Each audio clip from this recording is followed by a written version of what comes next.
Voilà mes amis, bienvenue à cette émission 3DS, une émission, comme vous le savez depuis la semaine dernière, un peu différente de nos habitudes.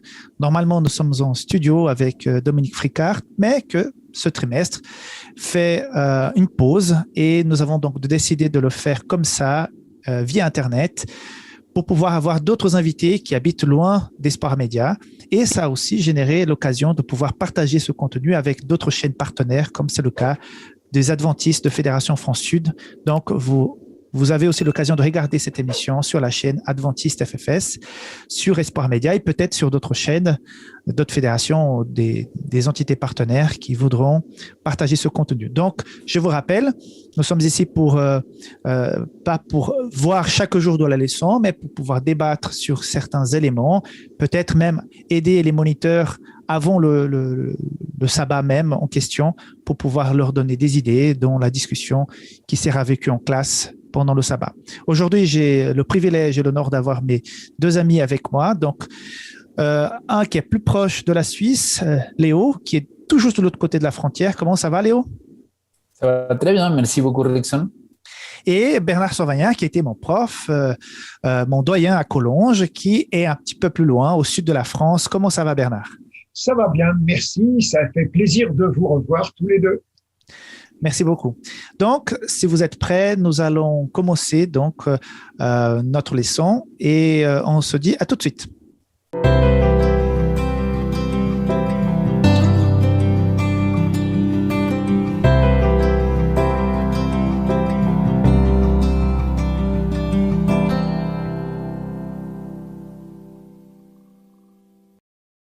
Bon, comme nous sommes sur plusieurs chaînes, je ne voudrais pas commencer avant de vous laisser l'occasion de vous présenter. Il y a évidemment des gens qui vont regarder cette émission sans vous connaître. Est-ce que tu peux dire quelques mots par rapport à toi, Léo? Oui, merci Rickson. Je suis pasteur à Genève, donc je m'occupe de l'église hispanophone et de l'église Vivo. Donc ça fait 7 ans que je travaille ici et c'est un privilège de servir le Seigneur ici. Très bien. Bernard, j'ai déjà dévoilé un petit peu dans l'introduction ce que tu as fait déjà dans ta vie, mais est-ce que tu peux en dire plus? Disons que moi, je suis aujourd'hui à la retraite. Je m'occupe de la revue Ministry pour les pasteurs en langue française. Et puis, c'est vrai que j'ai été missionnaire au Cameroun, j'ai été rédacteur de la revue Signe des Temps, j'ai été professeur à Collonges, j'ai pasteur dans différentes églises. Voilà. Voilà, une vie bien riche d'expérience. Tu vas nous aider ici avec toute ton expérience, Bernard. Donc, le titre de notre leçon, c'est la deuxième de ce troisième trimestre 2021, c'est Agité et rebelle. C'est une leçon qui parle en général sur le repos. Bien sûr, il est question du sabbat et d'autres types de repos. Mais là, aujourd'hui, nous allons traiter sur la rébellion et les gens qui sont un petit peu agités dans la Bible et quels sont les enseignements que ces histoires peuvent nous apporter aujourd'hui dans la vie réelle que nous vivons actuellement. Donc, nous allons nous focaliser sur les chapitres 11 et 14 du livre de Nombres. Donc, on va pas pouvoir lire tous ces chapitres ici. Donc, vous avez peut-être déjà lu, vous allez lire après l'émission. Vous pouvez faire pause, les lire maintenant pour pouvoir bien nous suivre pendant cette discussion. Mais en tout cas, nous sommes sur ces chapitres, Nombres 11 à 14. Et je voudrais commencer par toi, Leandro, concernant toute cette problématique qui nous est transmise à partir du chapitre 11, ce peuple qui a vu des miracles, qui a traversé la mer Rouge, qui a vu les plaies tomber en Égypte, ce peuple qui est protégé par Dieu pendant la nuit, pendant la journée, ce peuple qui voit qu'il y a quelque chose de plus fort, plus grand, qui les protège, qui les guide, mais qui commence à manquer de certains conforts qu'ils avaient l'habitude d'avoir en Égypte. Notamment, ils vont dire, où est la viande? Nous n'avons plus rien à manger. J'imagine que les économies, les choses qu'ils ont prises au départ, commençaient à finir et ils commencent à se poser des questions. Comment tu vois ce peuple qui commence déjà à râler et surtout Dieu qui leur répond et Dieu qui leur donne de la viande comme ça à ce peuple qui est râleur? Comment tu vois ce contexte, ce fonctionnement de ce peuple dans le début de cette aventure dans le désert? Alors, en tant qu'Argentin, qu'il demande la viande, ça ne me surprend pas beaucoup. Par contre, là, ce qu'il m'étonne, c'est qu'il le dit, et l'oignon et l'ail. Je ne sais pas si vous avez remarqué, dans le texte biblique, il dit, il demande de la viande, mais il demande aussi de l'oignon, de l'ail. Et je dis, non, mais attends, mais oignon, ail, pourquoi tu vas vouloir manger de l'oignon et de l'ail? Mais il y a quelque chose de très intéressant. Dans l'école de Saba, il le disait, dans un des jours, il disait, souvent on a cette mémoire sélective qu'on se rappelle que des bonnes choses. Et pour tous ceux qu'on a été un jour immigrants, qu'on a vécu ailleurs de notre pays, souvent, je ne sais pas si ça vous est arrivé, alors Bernard, peut-être quand vous étiez au Cameroun, on idéalise un peu nos pays, on idéalise un petit peu tout ce qui se passe là-bas, et quand on revient, en réalité, on se retrouve que c'est pas si beau et si extraordinaire qu'on se rappelait dans notre esprit. Et je pense que le peuple d'Israël, il se trouve un peu dans cette situation-là, c'est-à-dire ils ont cette nostalgie de ce qu'il avait en Égypte, et c'est sûr que il avait l'esclavage, mais avec l'esclavage, il avait d'autres choses aussi. Et je trouve que là, le peuple, il y a cette mémoire sélective. Il se rappelle qu'une partie de ce qu'il avait en Égypte, il ne se rappelle pas le mauvais côté parfois. Mais on est comme ça, les êtres humains. Souvent, on est comme ça et du coup, on va commencer à râler, on va commencer à se plaindre et pourquoi je n'ai pas ceci et pourquoi je n'ai pas cela. Et on oublie très rapidement toutes les bonnes choses qu'on a aujourd'hui. Hein. Je ne sais pas comment vous le voyez, mais moi, je le vois dans ce sens-là. Mais Bernard, pourquoi Dieu répond aussi rapidement en leur donnant de la viande et, tout, et à quelque part acceptant qu'ils râlent?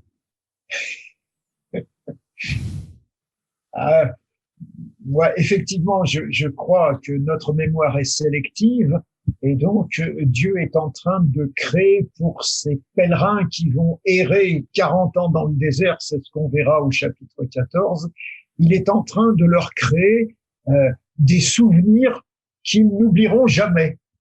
Mm. Mm.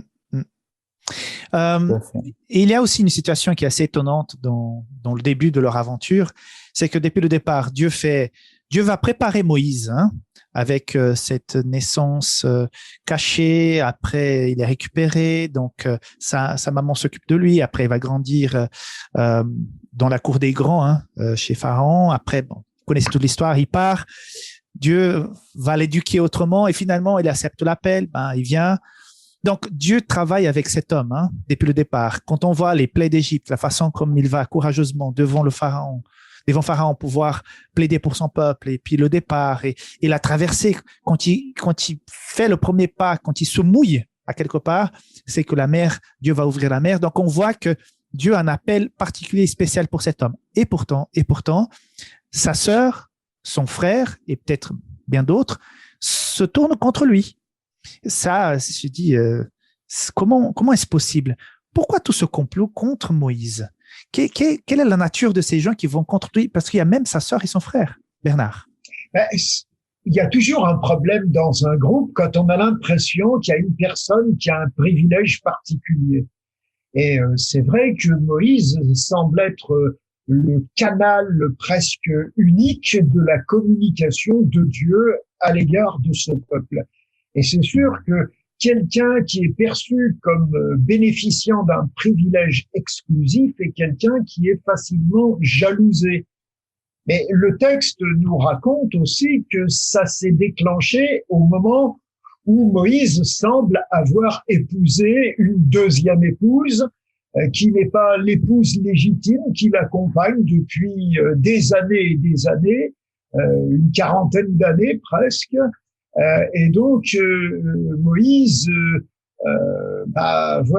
semble être le sujet ou c'est l'occasion d'une dispute entre sa sœur, son frère et lui, qui ont joué des rôles importants aussi dans cette société de pèlerins dans le désert. Donc c'est une situation un peu complexe et c'est l'occasion de jalousie, de protestation et de conflit. Léo?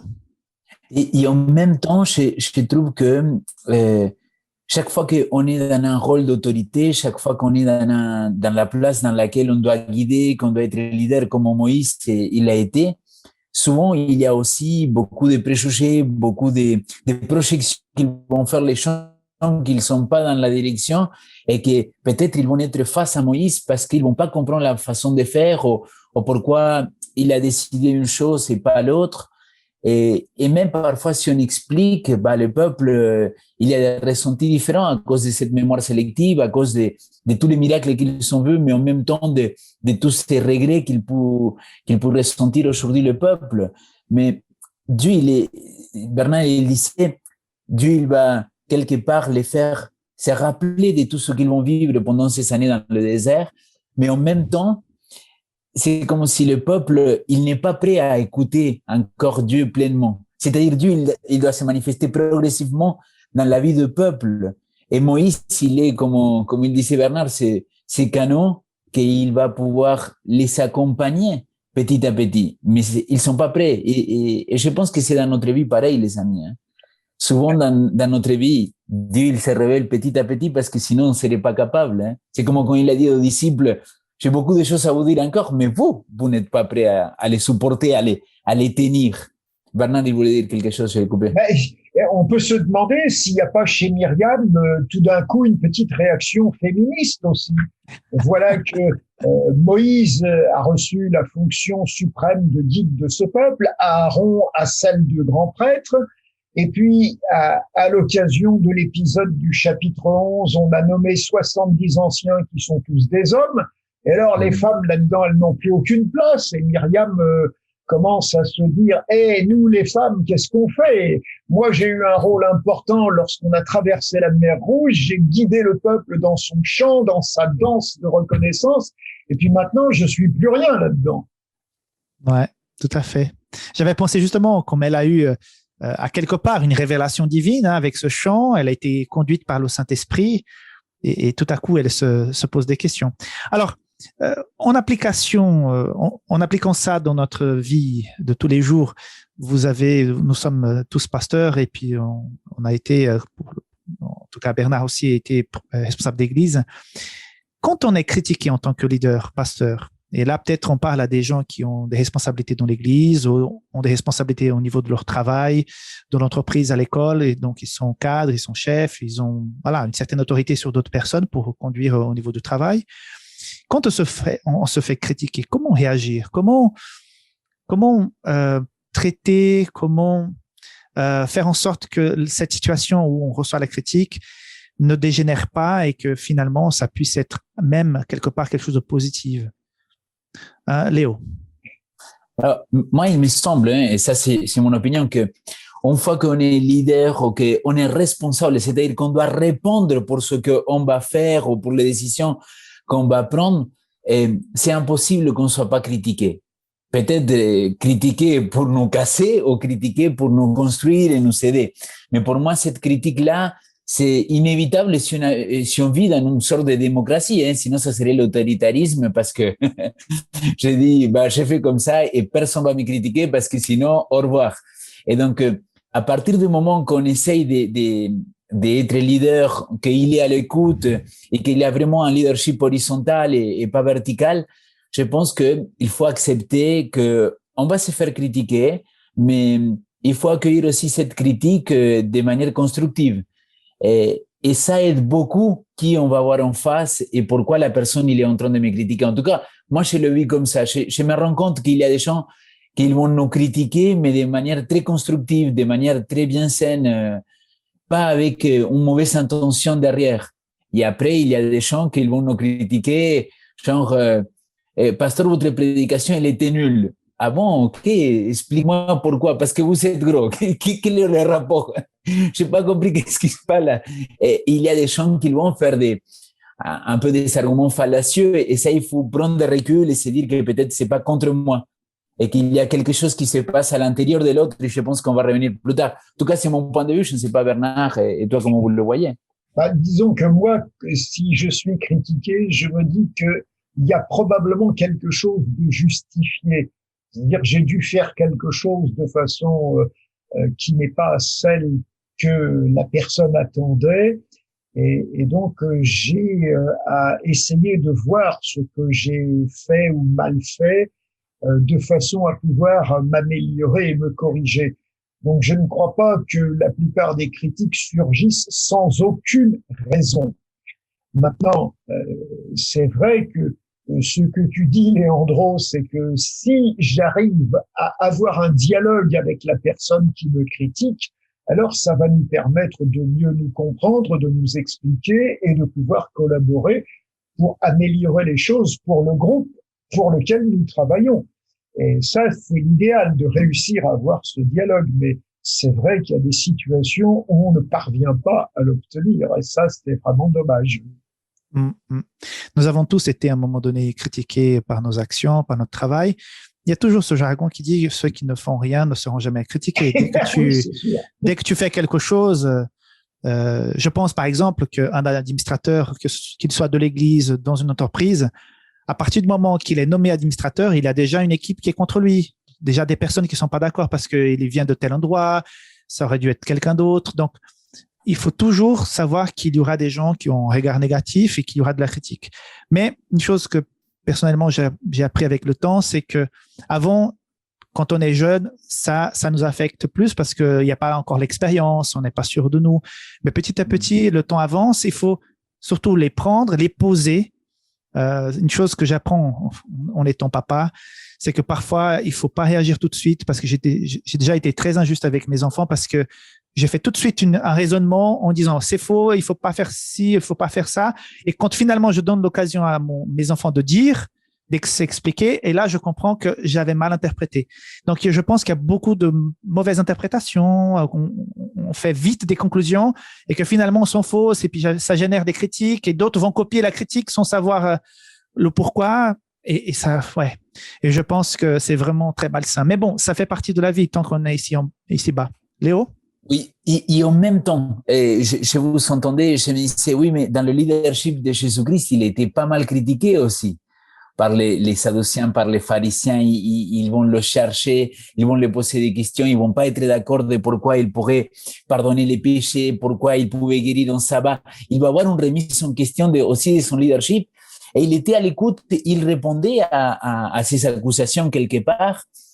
Et en même temps, je trouve que parfois, quand je me retrouve à critiquer ou à juger quelqu'un ou à émettre un jugement de valeur de quelque chose ou d'un ancien ou d'un diacre, ou peu importe dans le rôle que nous soyons dans l'Église, je me dis, pourquoi j'ai besoin de critiquer à ce moment-là? Et je pense que ça passe par chacun, hein?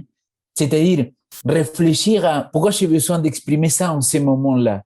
Et quel est le besoin que j'ai de le dire à Bernard ou à Rickson, une accusation, une critique? Est-ce que je suis vraiment dans ce sens de construire quelque chose ensemble ou je critique simplement parce que ça ne me plaît pas ce qu'il fait? Et donc, j'entendais ce que Bernard il dit de dire, ouais, peut-être il y a quelque chose de justifié derrière. Ouais, mais pourquoi je le fais, quoi?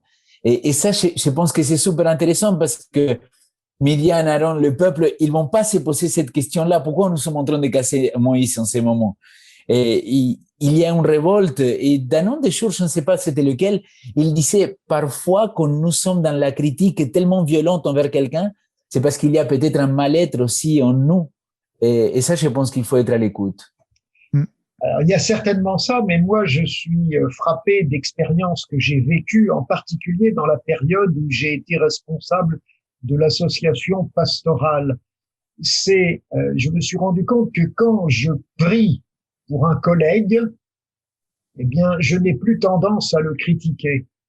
Et donc, le fait de prier pour quelqu'un qui a des responsabilités et de le faire régulièrement est un excellent moyen d'éviter de le critiquer.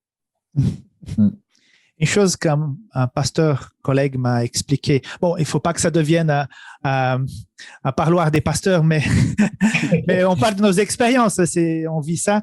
Il m'a dit ceci, quand tu arriveras dans une église, si quelqu'un s'approche de toi et que critique beaucoup ton prédécesseur, sache que demain, il va faire de même vis-à-vis de toi, pour toi. Donc, ne rentre pas dans ce jeu.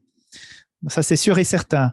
Et ça, j'ai constaté. Donc, j'essaie d'expliquer aux gens quand j'arrive qui veulent faire tout le rapport du prédécesseur. Je dis, mais écoutez, c'est bon, je vais découvrir tout seul parce que demain, il va faire de même par rapport à moi.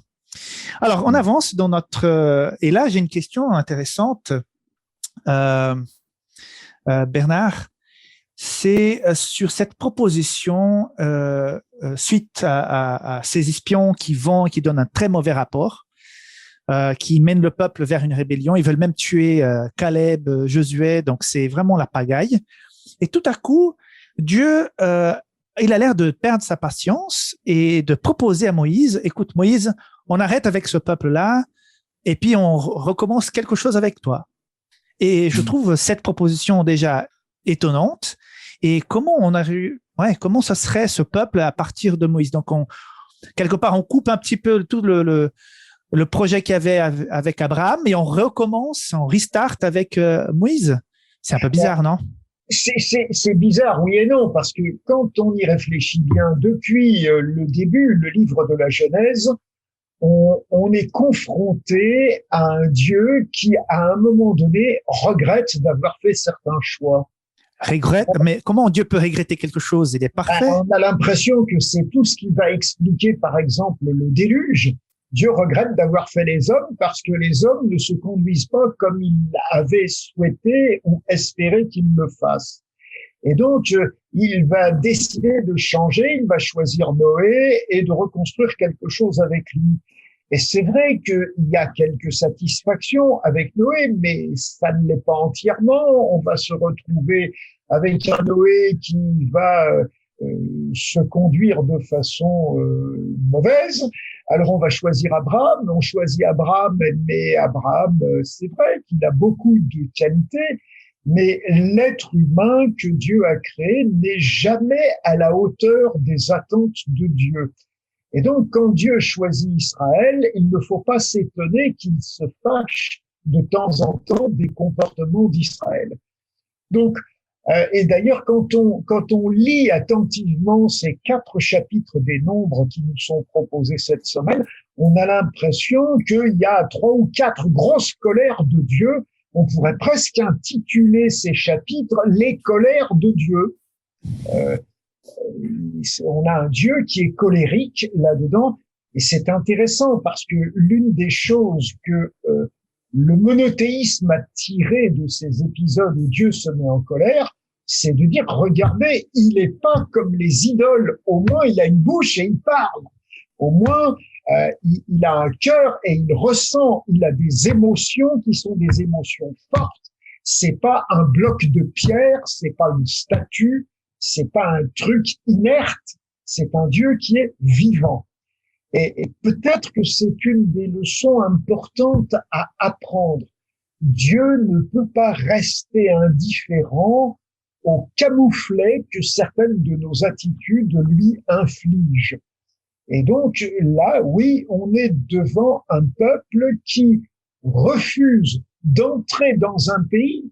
Et tout à l'heure, tu disais que le rapport est mauvais. Non, le rapport n'est pas mauvais. Ils font le rapport en disant oui, c'est un pays riche, c'est un pays ruisselant de miel et c'est un pays où coule le lait aussi. C'est un pays qui est beau, qui est vert, qui a des collines, qui a une richesse. Donc le rapport, il est positif sur le pays. Et puis, il y a la peur des habitants du pays. Et c'est là que le rapport devient défaitiste. On n'y arrivera pas. Ils seront trop grands pour nous. Nous, on est trop petits. On est comme des sauterelles à leurs yeux. C'est pas le rapport en soi qui est mauvais. C'est l'état d'esprit, c'est la peur qui provoque. Et cette peur-là, eh bien, c'est un manque total de confiance en Dieu. Et je dirais que c'est un petit peu ça la clé de tout ce trimestre d'études. Le repos on peut en bénéficier seulement dans la confiance. Exact. Si on perd confiance, alors on est tendu, alors on est inquiet, alors on a peur, alors même on a tellement peur qu'on fait marche arrière, et c'est ça qui s'est produit. Alors que Dieu propose à Moïse, écoute, on efface tout et on recommence, et avec toi je fais un nouveau peuple, d'un certain côté ça ne me surprend pas. mais en même temps, c'est une façon de voir comment Moïse va réagir à cette proposition. Exact. Voilà. Est-ce que c'était un test, Léo? Est-ce que c'était un test? Alors, moi, justement, je voulais revenir à ça, cette notion de, je pense que parfois, on nous pose des questions, c'est le but d'un psychologue, par exemple, ou un psychiatre, ils vont poser des questions justement pour aller au fond de notre pensée et au bout de notre idée. Et donc, Dieu, il les pose cette question-là et quelque part, il va dévoiler qui était Moïse vraiment et qu'est-ce qu'il allait ressentir. Est-ce que Dieu, il était prêt à sacrifier le peuple? Moi, je m'avance pas, je suis pas Dieu, donc je ne veux pas rentrer dans ces débats-là. Mais c'est super intéressant comment il va faire réfléchir à Moïse et comment Moïse, il va se positionner. Et parfois, dans ces situations critiques, c'est là que Dieu il peut nous former pour devenir ces leaders qu'il attend de nous ou qu'il attendait de Moïse. Donc, il y a un rôle de formateur Dieu extraordinaire quand même. Ouais, je sais pas, j'aime beaucoup Dieu. Pardon, et je voulais rajouter, il y a cette notion qu'il disait parce que le repos, il peut se faire dans la confiance, tu disais Bernard.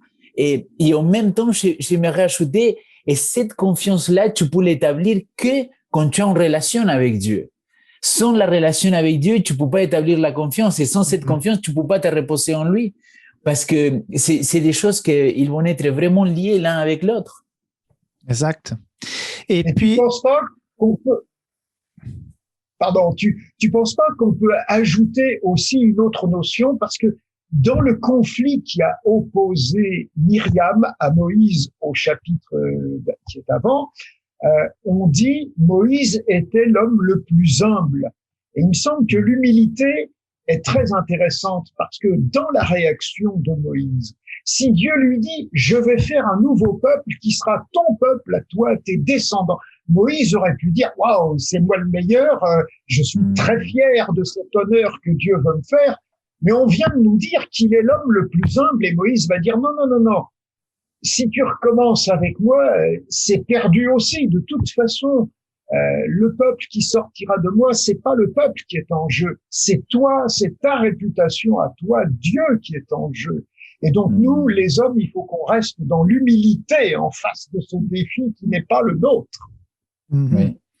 Pour avancer, je vais faire un peu l'avocat du diable. Si Dieu est tellement amour, si Dieu avait un projet pour son peuple, si ce peuple a passé près de 400 ans dans l'esclavage en Égypte, pourquoi à ce moment-là, Dieu dit, vous ne rentrerez pas? Seulement ceux qui ont moins de 20 ans vont pouvoir rentrer plus tard. Hein? Ils vont passer 40 ans dans le désert. C'est pas un peu trop dur, Léo? Pourquoi Dieu va dire ça? S'il est miséricordieux, s'il est amour, pourquoi il n'a pas été un peu plus patient avec son peuple? Oui. Alors, moi, quand j'ai grandi dans une famille dans laquelle l'autorité, c'était tu fais ce que maman il dit et basta. Tu discutes pas et c'est comme ça et fini. Donc, on était dans une obéissance obligée. Et sinon, il avait la main dure. Mais c'est une autre génération et j'ai dit toujours, je suis sûr que ma maman, malgré cette exigence qu'il avait envers moi, c'est la première personne qu'il aurait donné et qu'il donnerait sa vie pour moi. Donc, vous voyez cette paradoxe, non? De dire, elle pourrait donner la vie pour moi, mais en même temps, elle pouvait me donner aussi. Et quelque part, je pense que, je disais tout à l'heure que Dieu, il est un éducateur extraordinaire. Et je trouve aujourd'hui, avec les lectures, avec comment on avance dans notre vie, qu'un bon éducateur, c'est celui qui va mettre l'enfant ou celui à qui il est en train d'éduquer devant la possibilité, devant le choix, en lui donnant pleine conscience de quelles vont être les conséquences de chaque choix. Je ne sais pas si j'étais clair. Donc, Dieu, il donne à Israël la possibilité de désobéir et en même temps, il lui dit, écoutez, si vous faites ça, vous allez obtenir ça comme conséquence. Et je trouve rien de méchant. Au contraire, je trouve un très bon éducateur Dieu en faisant ça au peuple, en lui disant, écoutez, si vous désobéissez, vous savez quelles vont être les conséquences. Et tout l'Ancien Testament, il va être rempli des histoires comme ça. Si vous faites contraire à ma loi, vous serez expulsé, vous serez en exil, etc., etc. Et je pense qu'il faut tenir en compte que Dieu, il essaye d'éduquer son peuple. et donner ce choix de faire contraire à la volonté ou à ce que lui, il avait demandé. Et moi, j'ai aussi l'impression que ce texte est en train de nous dire que les Israélites ont dit « Nous ne voulons pas entrer dans ce pays que nous avons espionné et qui nous fait peur, et donc nous préférons rester dans ce désert où de toute façon la vie n'est pas agréable. Tu nous as amenés au désert pour y mourir, disent-ils à Dieu, mais nous, on préfère rester dans ce désert. » Et donc Dieu va lui dire « Ah, tu préfères rester dans ce désert, eh ben c'est là que tu vas rester. » Dieu dit « Ce que tu souhaites, tu vas pouvoir le vivre. » Voilà, mais pas parce que c'est lui qui souhaitait ça pour son peuple, on est d'accord. Ouais. Et ça, je pense que c'est très important à l'écouter parce que, oui, Dieu, il ne veut pas le malheur, Dieu, il veut le bonheur. Parce que la question, c'était, est-ce que si Dieu, il est un Dieu d'amour, pourquoi il a fait ça? En réalité, c'est pas lui qui l'a fait, c'est le peuple qui l'a choisi. Mais nous sommes conscients que nous pouvons être heureux dans le désert. Oui. Ah, très intéressant. Nous pouvons être heureux dans le désert. Parce que, à quelque part, ce désert a été une grande école pour ce peuple. Il n'aurait pas pu rentrer 40 ans plus tard s'il n'avait pas vécu toutes ces expériences dans le désert. Et puis, c'est un désert qui n'est pas sans Dieu. Oui, j'ose pas contredire Bernard Sauvagnat quand même, mais je suis un peu en contradiction parce que est-ce qu'on est heureux ou est-ce que dans le désert, on a l'impression d'être heureux?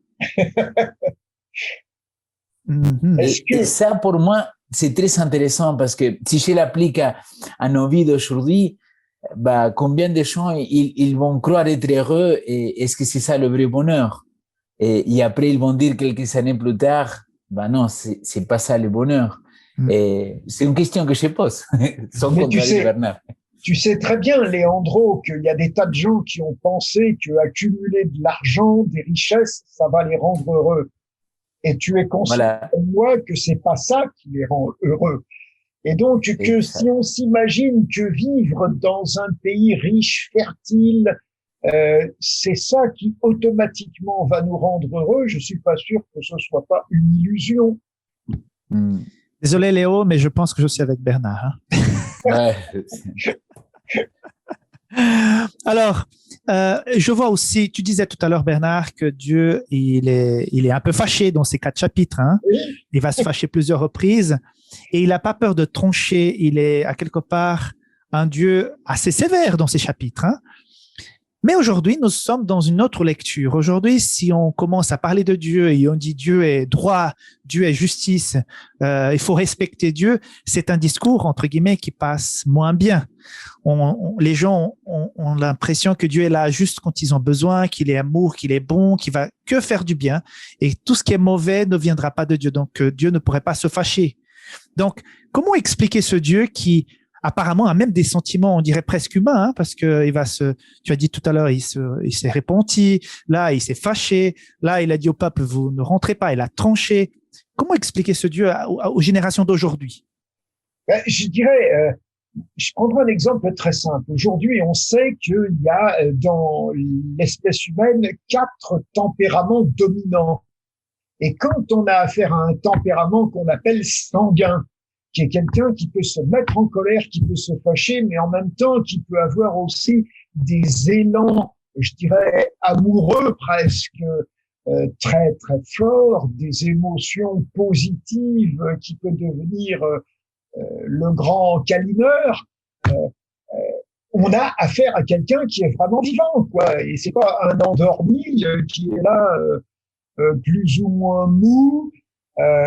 Quand, par exemple, moi, je me rends compte, aujourd'hui, il y a beaucoup de gens qui sont atteints par des désordres mentaux. Et quand on les soigne chimiquement, comme la psychiatrie classique le propose, ce qu'ils expérimentent, c'est l'impression qu'on n'a plus d'émotion, que la vie n'a plus d'intérêt. Il n'y a plus de haut, il n'y a plus de bas. La vie est devenue un espèce de truc plat. Et qui perd tout intérêt. Et c'est la raison pour laquelle la plupart, par exemple, des schizophrènes cessent leur traitement médicamenteux et retombent. Moi, je crois que nous avons peut-être besoin aussi aujourd'hui d'avoir en face de nous un Dieu qui accepte d'être un Dieu avec des sautes d'humeur, où c'est très fort, où c'est très faible, de façon à ne pas avoir l'impression d'une absence, d'un silence, d'une mollesse, d'un truc qui est plat, quoi. Léo?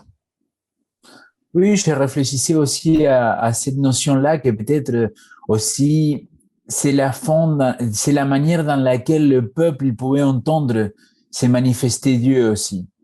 Et je pense que c'est important pour moi, en tout cas, à comprendre que Dieu ne pouvait pas se révéler de la même manière qu'il s'est révélé à Moïse et à ces peuples-là, que quand Jésus-Christ il va venir. Jean chapitre 1, verset 18, il dit, personne n'a vu Dieu, sinon le Fils qu'il est venu rendre témoignage de lui. Et comment comprendre? Est-ce que Moïse il n'avait pas connu, ou est-ce qu'il n'avait pas connu pleinement Dieu? Voilà, je pose la question en me disant que je pense que le peuple, il avait besoin d'entendre ça et que Dieu, dans sa sagesse, il sait comment se manifester à ces moments. Mais moi, ça me dérange pas que Dieu puisse se manifester et c'est nous qu'on a été créés à son image et ressemblance. C'est pas lui qui a été créé à notre image et ressemblance comme les dieux égyptiens. Donc, c'est très différent pour moi. Mais Bernard, je le fais rachir avec Bernard, t'as vu, non? Ouais. Vas-y, Bernard. On parle, souvent on met en contraste le Dieu de l'Ancien Testament avec le Seigneur Jésus et on a l'impression que le Seigneur Jésus, c'est plutôt cette image d'un Dieu qui aime avec constance et qui ne se fâche jamais. Mais tu viens d'évoquer, Léandro, le début de l'évangile de Jean, quand au chapitre 1 de l'évangile de Jean, au verset 14, il dit que Dieu est venu et qu'il s'est incarné, c'est-à-dire qu'il a planté sa tente parmi nous, cette tente autour duquel vivait ce peuple à l'époque de Moïse, dans ces paragraphes que nous avons lus ou sur lesquels nous réfléchissons dans le livre des Nombres, c'est exactement ce qui est devenu le temple du temps de Jésus. Et c'est dans le temple que Jésus a pris sa plus grande colère, où il a même fait un fouet pour chasser les animaux, renverser les tables des changeurs, faire rouler toutes les pièces de monnaie qu'il avait. Il s'est fâché. Pourquoi s'est-il fâché? Parce que, justement, Dieu n'était même plus présent dans ce temple tellement on faisait du bruit avec le commerce, on se débrouillait pour se remplir plein les poches pour que les gens qui adorent soient exploités le mieux possible dans leur fidélité, dans leur désir d'adoration, mais on leur mettait de telles barrières que Jésus s'est fâché contre ça. Et est-ce que Jésus a eu tort? Est-ce qu'il s'est fâché contre ça ou contre l'état d'esprit? Ah ben, il s'est fâché contre l'état d'esprit, bien sûr, et il a dit, moi, je veux que cette maison soit une maison de prière pour tous les peuples et pas une caverne de brigands. Ouais. Une chose qui me réconforte beaucoup, c'est que il ne peut pas y avoir d'amour sans justice. L'amour et la justice doivent marcher ensemble. Si tu aimes quelqu'un et qu'il n'y a aucun principe, aucune justice autour de cette relation, elle sera malsaine. Imagine dans une relation avec notre personne où la personne n'a qu'à donner. C'est pas juste. Donc, tu parlais de tes enfants tout à l'heure. Quand tu as plusieurs enfants, tu fais attention de les traiter à la fois en fonction de leur personnalité, mais avec équité entre eux. Exact. De pas favoriser l'un au détriment de l'autre. Et donc, ton amour, il va être jugé aussi, il va être apprécié par l'équité qu'il représente. Exact. Et je pense que Dieu, en étant amour, il est obligé, entre guillemets, on ne l'oblige pas, mais il doit être aussi 100% justice. Donc, on peut pas juste adorer et espérer avoir une relation avec un Dieu qui est que amour, en rejetant sa justice. La justice, elle fait partie. Et j'espère que la justice sera appliquée parce que je ne veux pas ne pas avoir l'éternité. Je suis là avec la foi que Jésus revient, qu'une nouvelle terre nous attend, qu'une nouvelle vie nous attend. Et pour que cela arrive, il y a l'amour de Christ qui m'a sauvé sur la croix, mais il y a la justice qui va venir arrêter le péché. Donc, sans cette justice, j'ai plus d'espoir. Donc, je veux que ce soit un Dieu juste. C'est vrai qu'en lisant l'Ancien Testament, on a cette impression, il est un peu trop dur quand même. Mais il parlait le langage du peuple de l'époque qui n'arrivait pas à comprendre. S'il avait envoyé une colombe blanche à ce moment-là, ils allaient rien comprendre, quoi. Il a dû faire trembler la terre, il a dû faire des choses assez dures pour qu'ils arrivent à comprendre. Il venait de 400 ans d'esclavage. Voilà, il faut pas non plus que je parle beaucoup, comment ça va faire long. Alors, on continue, on va essayer de revenir sur des choses pratiques. On voit dans ces histoires, dans ce chapitre de Nombre 11 à 14, on voit de la jalousie, un Dieu entre guillemets qui se fâche, on voit une proposition de tout recommencer, des gens qui n'ont pas le courage, qui manquent de foi. On a vu des tentatives d'assassinat parce qu'ils voulaient même tuer Josué et Caleb. Donc, dans toute cette péricope-là, il y a de la vanité, des complots, manque de foi. Et là, c'est la nature humaine. Est-ce que nous avons évolué? Est-ce qu'aujourd'hui, dans nos églises, nous sommes saints, entre guillemets, dans les églises? Est-ce qu'on a pu régler tous ces problèmes, Léo? Bien sûr que non, c'est toujours la même chose. Vanité de vanité. Et il n'a rien de nouveau sur le soleil, il a dit. Mais moi, je trouve que quelque part, on a tous, l'être humain, il a cette tendance vraiment triste devant le pouvoir, devant différents péchés qu'il pourrait représenter l'humanité. Je dis toujours, les grands problèmes je ne veux pas rentrer en politique, mais pour me faire comprendre, il y a beaucoup de gens qui sont des idéaux qui c'est extraordinaire. Donc, en tant qu'Argentin, je ne cite pas le Che Guevara comme idéaliste, à qui je pourrais citer, mais Che Guevara, il y a des idéaux qui pour moi sont extraordinaires. Par contre, est-ce que ces idéaux-là, quand le politicien il arrive au pouvoir, est-ce qu'il va pouvoir les garder ou est-ce qu'il va être corrompu par le pouvoir, par le fait de vouloir rester toujours là, etc. Je trouve que l'être humain en général, il est comme ça. Je me rappelle dans des vieilles églises, il y a longtemps en arrière, plus maintenant, un ancien qui était ancien depuis 20 ans et que jamais de la vie il voulait quitter ses postes d'ancien. Peut-être il y a Bernard qui a vu plus de cas comme ça dans d'autres côtés du monde, pas dans le monde francophone évidemment, n'est-ce pas? Mais c'est des réalités parce qu'on a cette tendance-là, pour moi, en tant qu'être humain, à avoir cette tendance à la chair, il dirait Paul, hein, il dirait les fruits de la chair qui sont en contradiction avec les fruits de l'esprit. Je ne sais pas si j'ai répondu à ta question, mais dans ma tête, oui. D'accord.